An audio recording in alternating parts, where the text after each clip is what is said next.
Je m'appelle Amélie et j'ai 28 ans.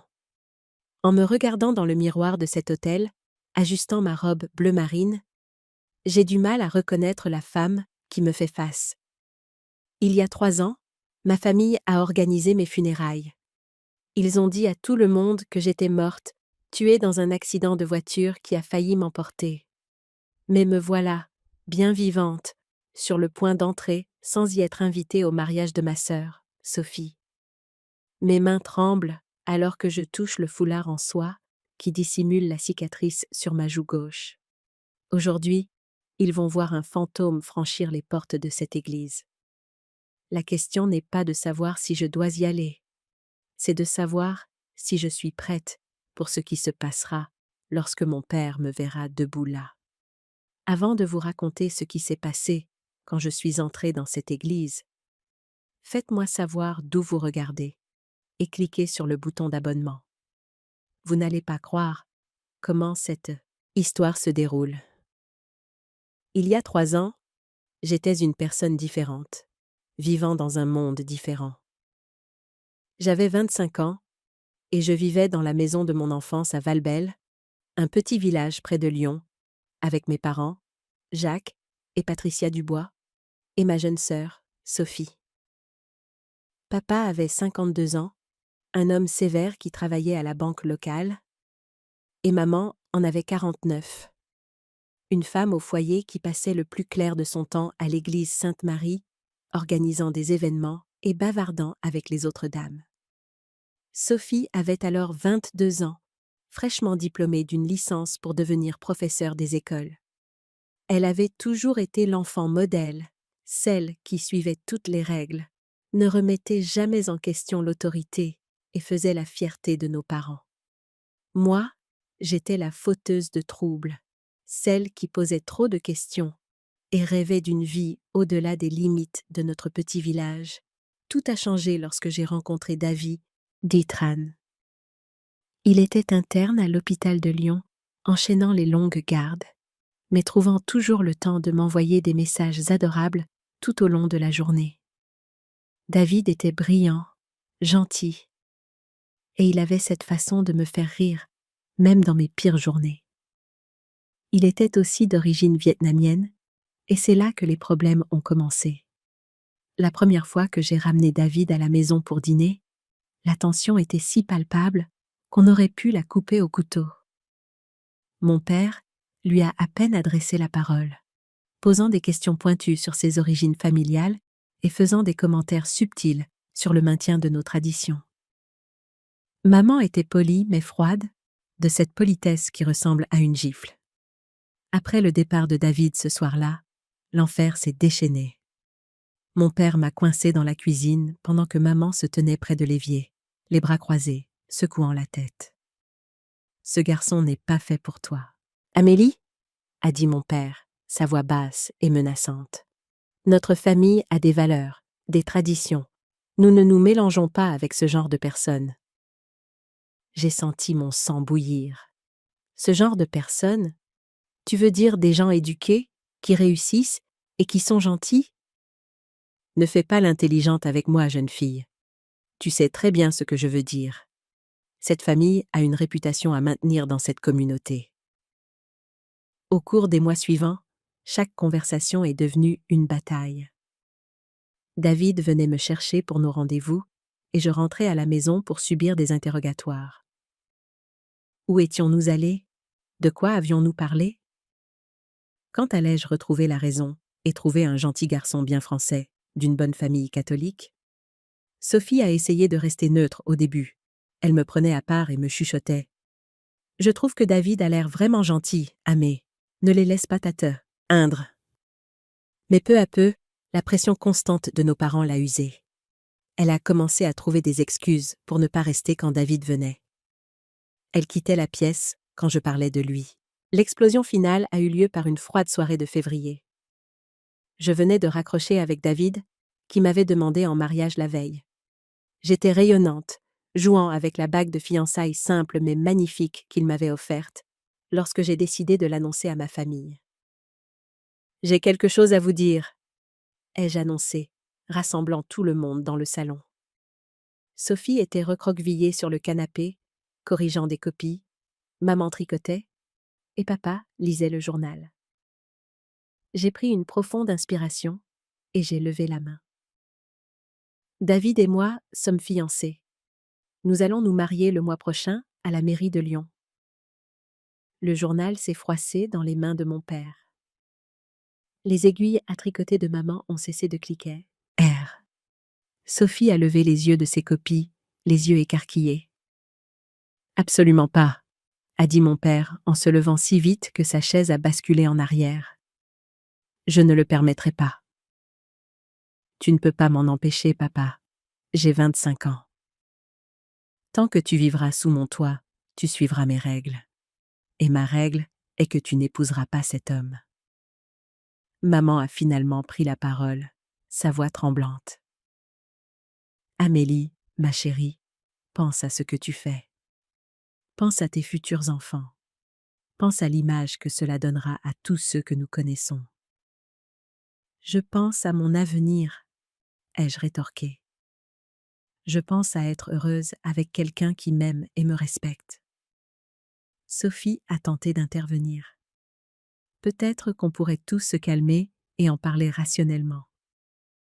Mais mon père était au-delà de la raison. Son visage était rouge, les veines saillantes sur son cou. Il n'y a rien à discuter. Elle fait son choix, maintenant. Lui ou nous. Elle ne peut pas avoir les deux. La pièce est tombée dans le silence, à l'exception du tic-tac de l'horloge comtoise dans le coin. J'ai regardé les visages des personnes que j'avais aimées toute ma vie. Mon père, sévère et impitoyable. Ma mère, les larmes coulant sur ses joues, mais hochant la tête en accord avec son mari. Et Sophie, ma petite sœur, l'air déchiré, mais incapable de prendre ma défense. Alors je le choisis, lui, ai-je murmuré. Très bien, a craché mon père. Alors tu n'es plus ma fille. Sors de ma maison et ne reviens jamais. Je suis montée, j'ai fait une seule valise avec mes affaires les plus importantes et je suis sortie par la porte d'entrée. Sophie m'a suivie jusqu'à ma voiture, en pleurant. « Ah mais, s'il te plaît, ne pars pas. Peut-être que papa changera d'avis. »« Non, il ne changera pas, » ai-je dit en la serrant fort dans mes bras. « Mais je t'aimerai toujours, Sophie. N'oublie jamais ça. » C'était la dernière fois. Est-ce que je parlais à l'un d'entre eux pendant 3 ans. David et moi avons emménagé dans un petit appartement à Lyon et pendant 6 mois, nous avons été parfaitement heureux. David enchaînait les longues gardes à l'hôpital et je travaillais comme graphiste indépendante, développant lentement ma clientèle. Nous nous réveillions chaque matin et préparions le petit déjeuner ensemble, David m'apprenant à faire des œufs brouillés parfaits et me montrant comment plier les raviolis comme sa grand-mère le lui avait appris. Nous avions prévu une cérémonie de mariage simple, juste nous deux et un adjoint au maire. Les parents de David étaient venus de Paris pour me rencontrer, et ils m'ont accueilli à bras ouverts. Sa mère, Madame Tran, a passé un après-midi entier à m'apprendre des recettes de famille et à me montrer des photos de David quand il était un petit garçon potelé. C'était tout ce que j'avais espéré de ma propre famille. Une chaleur, une acceptation qui m'avait été refusée. Ma famille me manquait terriblement, surtout Sophie. Je me surprenais souvent à prendre mon téléphone pour l'appeler et lui raconter quelque chose de drôle qui venait de m'arriver ou pour lui demander son avis sur des styles de robes de mariée. David a essayé d'appeler mes parents plusieurs fois dans l'espoir de renouer le contact. Mais mon père raccrochait dès qu'il entendait la voix de David. « Donne-leur du temps », disait David en me massant les épaules quand je pleurais à ce sujet. Parfois, l'amour doit être patient. Mais le temps était une chose que je n'avais pas. C'était un vendredi après-midi de fin octobre. Je venais de terminer une réunion avec un client dans le centre-ville et je rentrais chez moi sous la pluie. La pluie d'octobre à Lyon est implacable, transformant les routes en rubans d'asphalte glissants et dangereux. Je me souviens que je chantais en écoutant la radio. Et, excitée à l'idée d'annoncer à David que j'avais décroché un gros contrat avec une chaîne de restaurants locale. Le camion est sorti de nulle part. J'étais arrêtée à un feu rouge quand je l'ai vu dans mon rétroviseur. Un énorme semi-remorque fonçant sur moi, clairement incapable de s'arrêter sur la chaussée mouillée. J'ai eu peut-être 2 secondes pour me préparer à l'impact. La chose suivante dont je me souviens, c'est de me réveiller dans un lit d'hôpital 3 semaines plus tard, des tubes dans les bras et un bandage couvrant la moitié de mon visage. David dormait dans le fauteuil à côté de mon lit, sa main posée sur la mienne. Il avait l'air d'avoir vieilli de 5 ans, son visage émacié et mal rasé, ses vêtements froissés. Quand il a vu mes yeux s'ouvrir, il s'est mis à pleurer. « Dieu merci », a-t-il murmuré. « Dieu merci, tu vas bien. » Mais je n'allais pas bien. Les médecins m'ont expliqué que j'avais subi une grave commotion cérébrale, un œdème cérébral, et que j'aurais une cicatrice permanente sur la joue gauche, là où le verre du pare-brise m'avait coupé. Ma jambe gauche était cassée en 2 endroits, et il me faudrait des mois de kinésithérapie pour remarcher normalement. « As-tu appelé ma famille ?» ai-je demandé faiblement. Le visage de David s'est décomposé. « J'ai essayé, Amé. » Je les ai appelés le soir de l'accident. Qu'est-ce qu'ils ont dit? Il est resté silencieux un long moment, me tenant la main et regardant le sol. Finalement, il a croisé mon regard. « Ton père a dit que tu avais fait ton choix. Il a dit que tu étais morte pour eux. » Les mots m'ont frappé plus fort que le camion. Il a dit quoi? Je suis désolée, mon amour.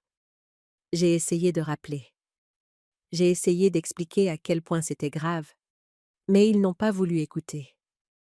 Ton père n'arrêtait pas de répéter qu'il n'avait pas de fille nommée Amélie. J'ai fermé les yeux et j'ai essayé de digérer cette information. Mon propre père avait été informé que je luttais pour ma vie dans un hôpital et sa réponse avait été de nier mon existence. La douleur physique de mes blessures n'était rien comparée à la dévastation émotionnelle de ce moment. Pendant ma convalescence, j'ai essayé de les contacter moi-même. J'ai appelé la maison depuis ma chambre d'hôpital, mais la ligne avait été coupée. J'ai envoyé des emails qui me sont revenus. J'ai même demandé à David de passer en voiture devant la maison pour voir s'ils y vivaient toujours. Mais les voisins lui ont dit que mes parents avaient demandé à tout le monde de ne donner aucune information sur la famille à des étrangers posant des questions. C'était comme si j'avais été complètement effacée de leur vie. Ce que je ne savais pas alors, c'est que mon effacement était plus complet que je n'aurais pu l'imaginer. 2 mois après l'accident, alors que j'apprenais encore à remarcher avec une canne, David est rentré du travail avec une étrange expression sur le visage. Il s'est assis à côté de moi, sur notre canapé, et a pris mes mains dans les siennes. « J'ai croisé quelqu'un de ton village aujourd'hui », a-t-il dit prudemment. Une infirmière à l'hôpital a mentionné qu'elle venait du même coin quand elle a vu ton adresse sur un formulaire. « Oh, qui était-ce » ?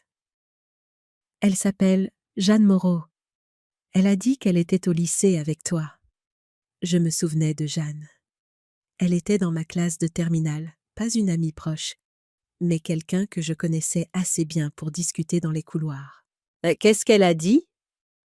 David resta silencieux un moment. « Amélie, elle m'a présenté ses condoléances. »« Pourquoi ?» Elle a dit qu'elle était désolée pour ma perte. Elle a dit que tout le village avait été choqué en apprenant ta mort dans l'accident de voiture. La pièce s'est mise à tourner. Ma mort. Elle a dit que ta famille avait organisé une cérémonie commémorative pour toi il y a 2 mois à l'église Sainte-Marie. Elle a dit que c'était une belle cérémonie, que tes parents avaient parlé de la fille merveilleuse que tu avais été avant de te perdre. J'avais l'impression de me noyer. Ma propre famille ne m'avait pas seulement exclue de leur vie. Ils avaient dit à toute la communauté que j'étais morte. Ils avaient organisé mes funérailles pendant que j'étais dans un lit d'hôpital, luttant pour me remettre de blessures qui avaient failli me tuer. David m'a montré la coupure de journal que Jeanne lui avait donnée. C'était là, noir sur blanc. Amélie Dubois, 25 ans, honorée lors d'une cérémonie commémorative. L'article décrivait comment j'étais morte tragiquement dans un accident de voiture, laissant derrière moi mes parents et ma sœur aimant. Il mentionnait mon bénévolat à l'église et mes talents artistiques, me dépeignant comme une fille modèle dont la vie avait été écourtée. Il n'y avait aucune mention de David, aucune mention de notre relation, aucune reconnaissance de la vie que je menais réellement. Ils avaient réécrit mon histoire, me transformant complètement en la fille qu'ils auraient aimé que je sois, plutôt qu'en la femme que j'étais vraiment. Le pire, c'était de lire le chagrin de Sophie. L'article la citait. Amélie était la meilleure grande sœur qu'on puisse rêver. Son rire et ses conseils me manqueront chaque jour pour le reste de ma vie. Sophie croyait vraiment que j'étais morte. Elle me pleurait, sentait mon absence, faisait le deuil de la sœur qu'elle pensait avoir perdue pour toujours. Et tout cela parce que nos parents ne pouvaient pas supporter d'admettre qu'ils avaient eu tort de me rejeter. Je suis tombée en dépression après cette découverte. Pas seulement à cause de la trahison, mais à cause de ce que cela signifie est pour Sophie. Comment pouvais-je la contacter maintenant? Comment pouvais-je lui dire que j'étais vivante sans détruire sa foi en nos parents? Comment pouvais-je la forcer à choisir entre la vérité et la famille? C'était tout ce qui lui restait. David m'a tenue dans ses bras, pendant que je pleurais pendant des heures cette nuit-là. « Il ne te mérite pas », a-t-il murmuré dans mes cheveux. « Ils ne t'ont jamais mérité. » Mais le savoir ne diminuait en rien la douleur. David et moi avons pris la difficile décision de quitter complètement la région lyonnaise. Les souvenirs étaient trop douloureux, et nous avions besoin d'un nouveau départ quelque part où personne ne connaissait notre histoire. Nous avons déménagé à Bordeaux, où David a trouvé un poste au CHU et où j'ai lentement reconstruit mon entreprise de graphisme indépendante. Cela a pris 2 ans, mais peu à peu, nous nous sommes créés une belle vie ensemble. Nous avons eu une petite cérémonie de mariage dans un jardin surplombant la Garonne, avec la famille de David et quelques amis proches que nous nous étions faits à Bordeaux. Madame Tran a pleuré pendant la cérémonie, me disant après qu'elle avait prié chaque jour pour que David trouve quelqu'un qui l'aimerait autant que je l'aimais visiblement. Je me suis jetée à corps perdu dans mon travail, canalisant toute ma douleur et mon énergie dans la construction de quelque chose de significatif. Mon studio de design, Création Garonne, est passé d'une opération unipersonnelle dans notre bureau d'appoint à une entreprise florissante avec 5 employés et des clients dans tout le sud-ouest. Le succès ressemblait à la meilleure des vengeances contre la famille qui m'avait considéré comme un échec. David a été promu chef de service aux urgences. Nous avons acheté une charmante maison en pierre dans le quartier des Chartrons, avec un jardin où je pouvais cultiver les fleurs que j'aimais depuis mon enfance. Le week-end, nous explorions la ville ensemble, essayant de nouveaux restaurants et faisant des randonnées dans les Pyrénées. Mais malgré notre bonheur, il y avait toujours un vide dans mon cœur. Un vide en forme de Sophie. Je pensais à elle tous les jours. Je me demandais si elle avait terminé ses études, si elle avait trouvé quelqu'un de spécial, si elle portait toujours le collier papillon que je lui avais offert pour ses 18 ans. Parfois, je passais en voiture devant des écoles primaires et je l'imaginais dans une salle de classe, lisant des histoires à des enfants aux yeux écarquillés, comme elle me lisait des histoires quand nous étions petites.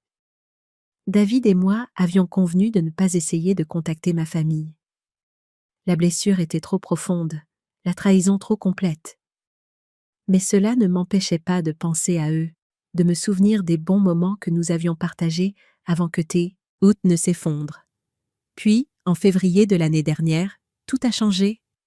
Je faisais défiler Instagram tard, un soir, une habitude que j'avais développée pour me détendre après de longues journées au studio.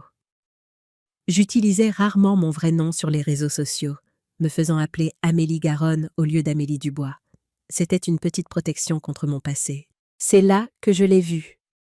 Une publication de Sophie Dubois célébrant ses fiançailles avec un certain Marc Fournier. Mes mains tremblaient en faisant défiler les photos. Il y avait ma petite sœur, radieuse et magnifique, portant un simple solitaire et souriant à l'appareil photo. Elle ressemblait tellement à maman à cet âge, mais avec le menton têtu de papa et les mêmes yeux vifs dont je me souvenais de notre enfance. La légende disait « Il m'a demandé en mariage sur la plage où nous avons eu notre premier rendez-vous. J'ai hâte de commencer ce nouveau chapitre, même si j'aimerais que ma sœur Amélie puisse être là pour le partager avec moi. Elle aurait adoré Marc, et je sais qu'elle veille sur nous depuis le ciel. » Je me suis mise à pleurer, et je n'ai pas pu m'arrêter. David m'a trouvée en sanglots sur le canapé à minuit, fixant toujours les photos. « Elle va se marier », ai-je réussi à dire à travers mes larmes. David s'est assis à côté de moi et m'a prise dans ses bras. « Je suis désolée, mon amour. Je sais que c'est difficile. » Au cours des jours suivants, je n'ai pu me concentrer sur rien d'autre. J'ai créé un faux compte Instagram et j'ai suivi Sophie, faisant défiler des mois de publications que j'avais manquées. Elle partageait des photos de son travail d'enseignante, de ses aventures avec Marc et de réunions de famille avec nos parents. Mais parsemées de ci de là, il y avait des publications sur mon absence. Le jour de mon anniversaire, il y a 28 ans aujourd'hui, ma grande sœur est née. Je lui garde encore une part de gâteau chaque année. À l'anniversaire de ma supposée mort, 2 ans sans mon Amé. Certains jours, je prends encore mon téléphone pour l'appeler. À Noël, le plus dur pendant les fêtes, c'est la chaise vide à table. Sophie vivait sa vie, mais elle portait le poids de ma perte chaque jour. Elle avait grandi en croyant sa sœur morte, me pleurant alors que je construisais une nouvelle vie à quelques heures de route. Les publications sur le mariage continuèrent d'arriver. Sophie partageait des photos de ses essayages de robes avec maman, des séances de planification avec Marc et son excitation pour leur cérémonie en août. Dans chaque publication joyeuse, il y avait une ombre de tristesse quand elle mentionnait qu'elle aurait aimé que je sois là. Marc semblait être un homme vraiment bien. Il était enseignant aussi, entraînait une équipe de football de jeunes et adorait clairement Sophie. Sur les photos, je pouvais voir avec quelle tendresse il la regardait, comment il la faisait rire. Il était exactement le genre d'homme que j'aurais choisi pour ma sœur, si j'en avais eu le choix. Mais c'était ça le problème. Je n'avais eu aucun choix dans la vie de Sophie depuis 3 ans. Le faire-part est arrivé en mai. Le 15 août, à 14h30, à l'église Sainte-Marie de notre village natal. Réception à suivre au domaine de la Rivière. Cette nuit-là, David m'a trouvé faisant les 100 pas dans notre cuisine à 2h du matin. « Il faut que j'y aille », ai-je dit sans préambule. « Aller où ?»« Au mariage de Sophie. Je dois être là. » David a posé le verre d'eau qu'il était venu chercher et m'a regardé attentivement.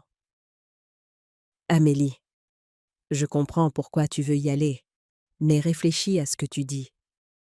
Tes parents ont dit à tout le monde que tu étais morte. Te présenter au mariage n'affectera pas seulement eux, ça affectera aussi Sophie.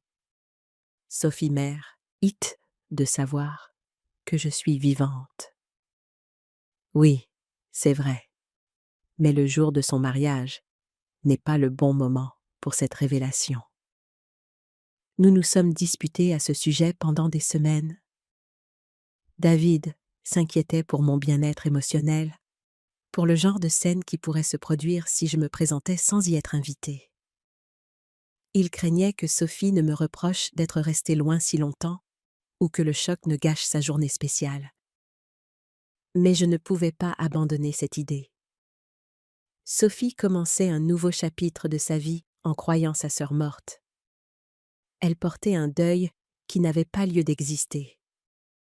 Chaque moment heureux était teinté de tristesse pour une perte basée sur un mensonge. Je ne ferai pas de scène, je te le promets, David. Je m'assiérai au fond, je la laisserai me voir, et je partirai discrètement. Elle a juste besoin de savoir. Et tes parents? Ils seront là aussi. Laisse-les expliquer à Sophie pour qu'elle... Ouah, ils lui ont menti pendant 3 ans. Finalement, David a cessé de se disputer et a commencé à soutenir ma décision. Si c'est ce que tu as besoin de faire pour ta propre tranquillité d'esprit, alors je te soutiendrai. Mais je viens avec toi. Non, ai-je dit fermement. C'est quelque chose que je dois faire seule. Le matin du 15 août, je me suis réveillée dans une chambre d'hôtel dans mon village natal pour la première fois en plus de 3 ans. J'étais arrivée de Bordeaux la veille, l'estomac noué par la nervosité et l'anticipation.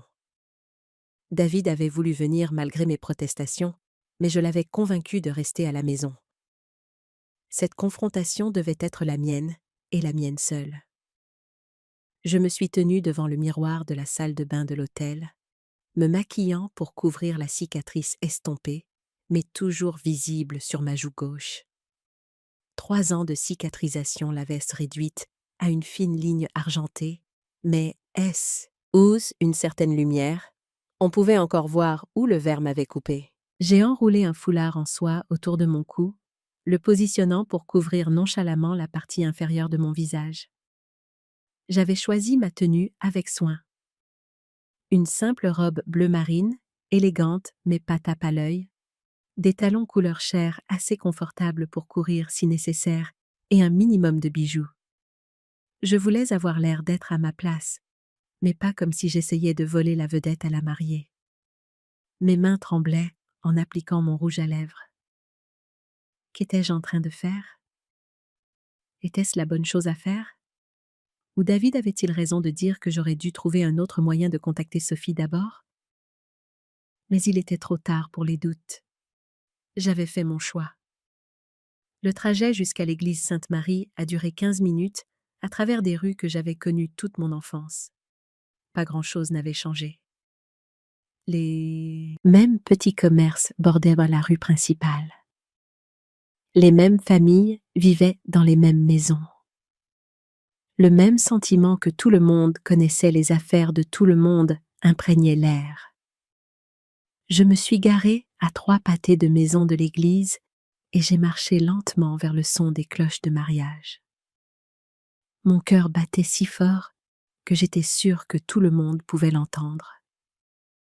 Des voitures s'arrêtaient devant l'entrée de l'église. Des invités sur leur 31, montant les marches avec des sacs cadeaux et des appareils photo. J'ai reconnu plusieurs visages. Madame Bernard de l'épicerie, exactement la même, mais avec des cheveux plus gris. Les Martin, nos voisins, se disputant à propos de quelque chose en se dirigeant vers l'entrée. Monsieur Petit, qui nous avait enseigné le catéchisme à Sophie et à moi, se déplaçant lentement avec une canne, mais portant toujours le même genre de nœud papillon qu'il affectionnait il y a 20 ans. Ces gens avaient assisté à ma cérémonie commémorative. Ils avaient pleuré ma mort, envoyé des plats cuisinés à mes parents, probablement partagé des souvenirs de moi grandissant. Maintenant, j'allais passer devant eux comme un fantôme fait chair. J'ai attendu que la cérémonie commence avant de m'approcher de l'église. Par les portes ouvertes, je pouvais entendre l'organiste jouer une musique de mariage traditionnelle. Je me suis glissée à l'intérieur et j'ai trouvé une place sur le tout dernier banc, partiellement cachée derrière un pilier. L'église était bondée. On aurait dit que la moitié du village était venue voir Sophie Dubois se marier. J'ai aperçu la nuque de mes parents au premier rang. Les cheveux de papa étaient devenus complètement gris et maman avait maigri. Ils étaient assis de manière rigide, formelle, comme ils l'avaient toujours été à l'église. Et puis j'ai vu Sophie, Ma petite sœur était absolument radieuse. Remontant l'allée, dans une robe blanche classique, avec de délicates manches en dentelle. Ses cheveux étaient coiffés en un chignon élégant, avec de petites fleurs blanches piquées dedans.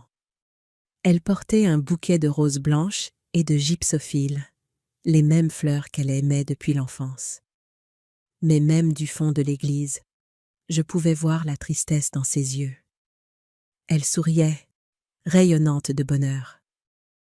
Mais il y avait une ombre là, l'ombre de quelqu'un qui aurait dû être à ses côtés en tant que témoin. Marc l'attendait à l'hôtel dans un smoking noir classique, son visage rempli d'une joie et d'un amour si pur que cela m'a fait mal au cœur. Voilà à quoi un mariage devrait ressembler. C'était le genre d'amour que j'avais trouvé avec David, le genre d'amour que mes parents auraient dû célébrer au lieu de le détruire.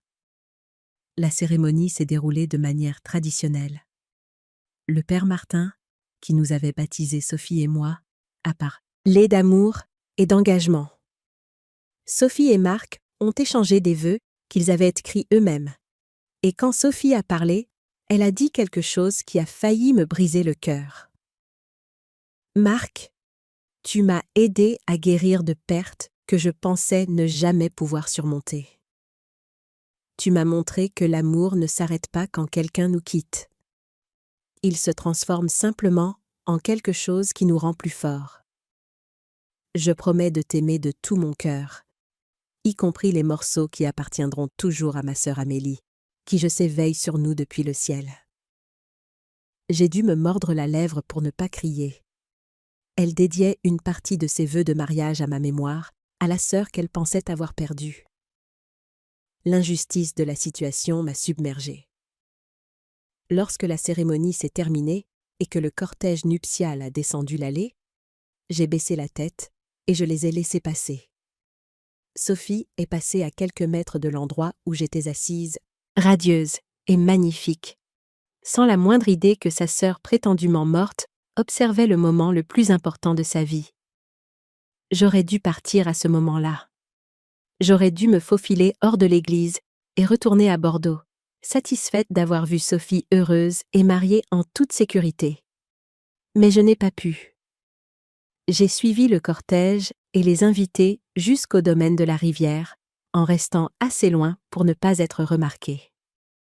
La réception se tenait dans la salle de bal principale, avec de grandes fenêtres donnant sur le parcours de golf où Sophie et moi avions appris à jouer quand nous étions enfants. Je me suis positionnée à l'extérieur, sur la terrasse, regardant à travers les fenêtres le début de la célébration.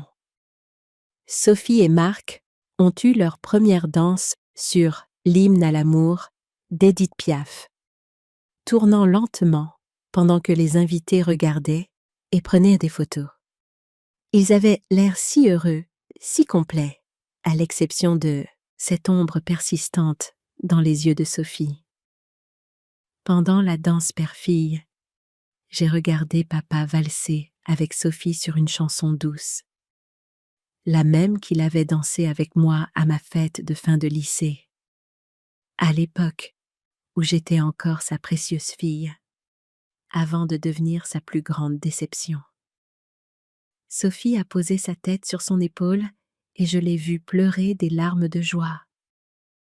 Les discours ont commencé après le dîner.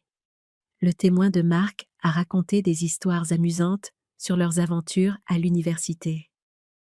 Maman a prononcé un discours larmoyant sur le fait de voir sa petite fille devenir une belle femme. Et puis, Sophie s'est levée pour parler.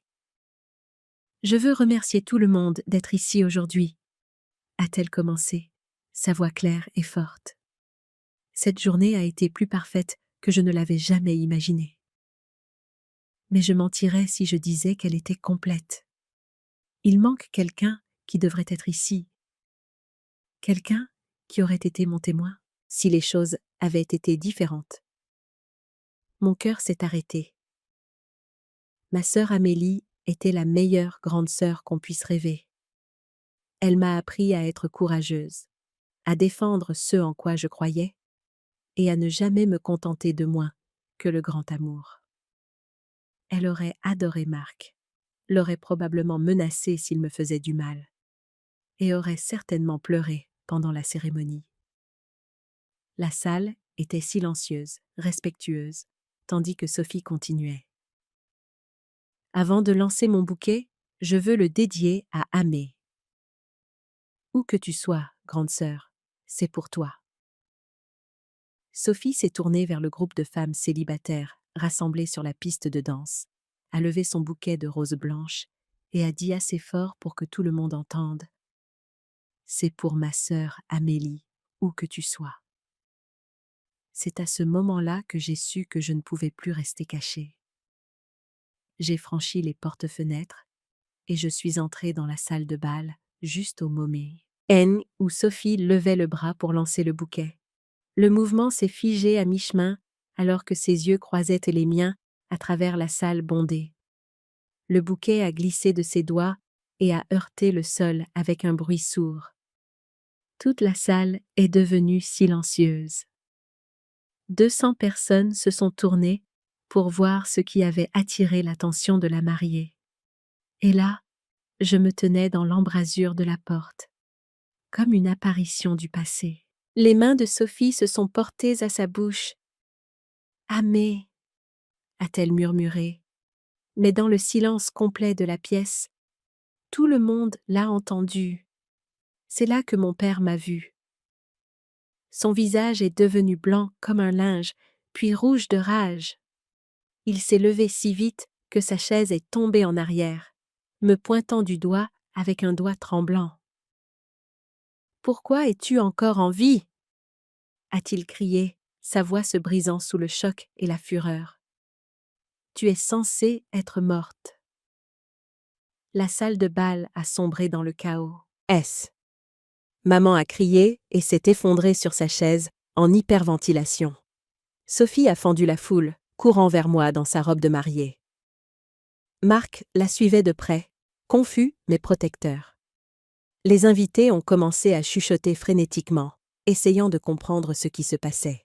« Tu es vivante !» a sangloté Sophie en me jetant ses bras autour du cou. « Oh mon Dieu, tu es vivante !» Je l'ai serrée fort, respirant l'odeur familière de son parfum, mélangée aux fleurs du mariage. Elle semblait si petite dans mes bras, comme lorsque nous étions enfants et qu'elle courait vers moi après un cauchemar. « Je suis désolée », ai-je murmuré à son oreille. « Je suis tellement désolée de ne pas avoir été là. »« Je te croyais morte », a-t-elle pleuré. « J'ai fait ton deuil pendant 3 ans. » Par-dessus l'épaule de Sophie, je pouvais voir les visages de mes parents. Papa avait l'air d'être sur le point de faire une attaque. Son visage était violet d'orage et de choc. Maman pleurait hystériquement, éventée par tante Marguerite, qui me fixait comme si elle avait vu un fantôme, ce qui, d'une certaine manière, était le cas. « Dehors !» a hurlé papa en se frayant un chemin à travers la foule vers nous. « Sors d'ici tout de suite !»« Jacques, arrête ça !» a claqué tante Marguerite, se levant pour faire face à son beau-frère. « Ne vois-tu pas ce que tu as fait ?» Sophie s'est détachée de notre étreinte, le mascara coulant sur ses joues, et s'est retournée pour faire face à nos parents. « De quoi parle-t-il » Pourquoi a-t-il dit qu'elle était censée être morte? La salle était maintenant complètement silencieuse, à l'exception des sanglots de maman. Tous les yeux étaient rivés sur notre drame familial qui se jouait au milieu de la réception de mariage de Sophie. La bouche de papa s'ouvrait et se fermait comme un poisson hors de l'eau. Pour la première fois de ma vie, Jacques Dubois était sans voix. Je me suis avancée, ma voix stable malgré mes mains tremblantes. Parce qu'ils ont dit à tout le monde que j'étais morte dans un accident de voiture il y a 3 ans. Ils ont organisé des funérailles pour moi pendant que j'étais dans un lit d'hôpital, me remettant de blessures qui ont failli me tuer. Des halètements ont parcouru la foule. Le visage de Sophie est passé de la confusion à l'horreur, puis à la fureur en l'espace de quelques secondes. « Quoi ?» a-t-elle murmuré. « J'ai eu un accident de voiture. » ai-je continué, parlant directement à Sophie, mais assez fort pour que tout le monde entende. Un camion m'a percuté à un feu rouge. J'ai été à l'hôpital pendant des mois. David les a appelés pour leur dire ce qui s'était passé, et papa lui a dit que j'étais morte pour eux. Alors ils ont décidé de rendre ça officiel. Ce n'est pas vrai, a balbutié papa. Mais sa voix manquait de conviction. Alors pourquoi? Ouah, viens-tu de me demander pourquoi je suis encore en vie? Ai-je rétorqué. Pourquoi as-tu dit à mon mari que tu n'avais pas de fille nommée Amélie?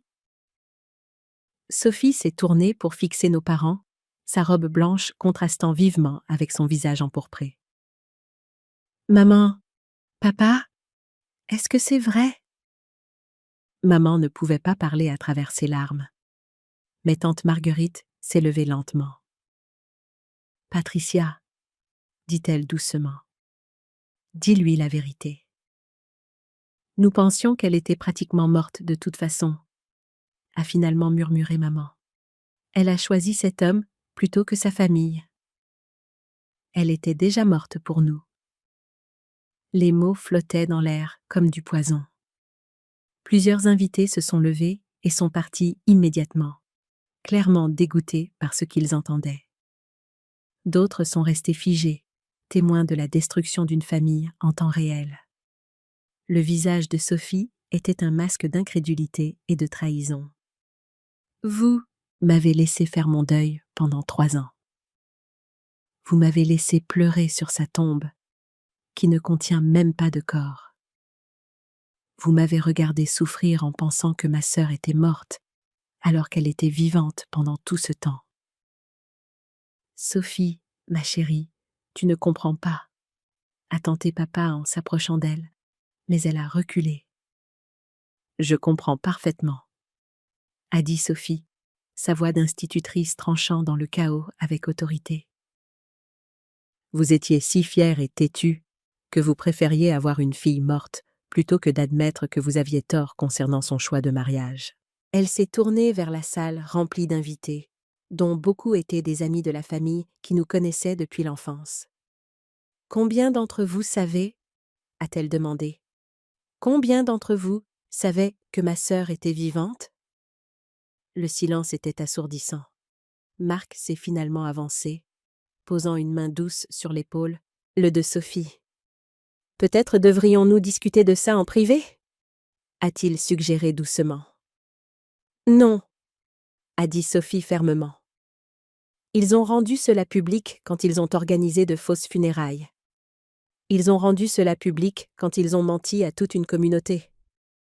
Elle s'est retournée vers moi, des larmes coulant sur son visage. « Où étais-tu? Qu'est-ce qui t'est arrivé? » « Je vis à Bordeaux maintenant, » ai-je dit. « Je suis mariée à David. J'ai une entreprise, une belle vie. J'ai voulu te contacter chaque jour pendant 3 ans. Mais comment dire à quelqu'un que ses parents ont menti sur ta mort? Tu aurais dû trouver un moyen, a murmuré Sophie. Tu as raison. J'aurais dû. J'avais peur et j'étais blessée et j'ai fait le mauvais choix. Mais je suis là maintenant. Papa a finalement retrouvé sa voix. Tu gâches tout. C'est le jour du mariage de Sophie et tu es en train de le gâcher. Je me suis retournée pour lui faire face pour la première fois, regardant vraiment l'homme qui m'avait élevée puis renié.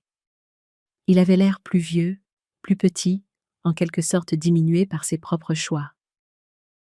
Je n'ai rien gâché, ai-je dit calmement. C'est toi qui l'as fait il y a 3 ans, quand tu as décidé que ta fierté était plus importante que la vie de ta fille. Nous avons fait ce que nous pensions être le mieux pour cette famille. Vous avez fait ce qui était le plus facile pour votre réputation dans ce village à l'esprit étroit. Vous ne pouviez pas supporter d'admettre que votre fille avait trouvé l'amour avec quelqu'un qui ne correspondait pas à votre vision du monde étriqué, alors vous l'avez complètement effacée. Sophie nous regardait tour à tour, digérant tout ce qu'elle entendait. Marc avait ses bras autour d'elle, lui murmurant quelque chose à l'oreille, essayant probablement de la calmer. « Sophie, ai-je dit en me tournant vers ma sœur, R. Je sais que c'est le pire moment possible. Je sais que j'aurais dû trouver un autre moyen, mais je ne pouvais pas te laisser commencer ta vie de femme mariée en croyant que ta sœur était morte. Tu mérites la vérité. Sophie a essuyé ses yeux avec le dos de ses mains, étalant encore plus son maquillage. J'ai besoin de m'asseoir. Marc l'a guidée vers une chaise, pendant que la foule d'invités regardait avec une horreur fascinée. Certaines personnes prenaient des photos avec leur téléphone, et j'ai réalisé que ce désastre serait partout sur les réseaux sociaux en quelques heures. Tante Marguerite s'est approchée de moi prudemment. « Amélie, c'est vraiment toi ?»« Salut, tante Marguerite. » Elle m'a serrée dans une étreinte féroce. « Je n'ai jamais cru que tu étais morte, » a-t-elle murmuré. « L'histoire de tes parents n'a jamais eu de sens. J'ai prié pendant 3 ans pour que tu rentres à la maison. Je suis désolée de ne pas à t'avoir contacté directement. Ne t'excuse pas, ma chérie. Je comprends pourquoi tu ne pouvais pas. » Elle s'est reculée et a regardé mes parents avec dégoût. « Patricia, Jacques, vous devriez avoir honte. » D'autres membres de la famille ont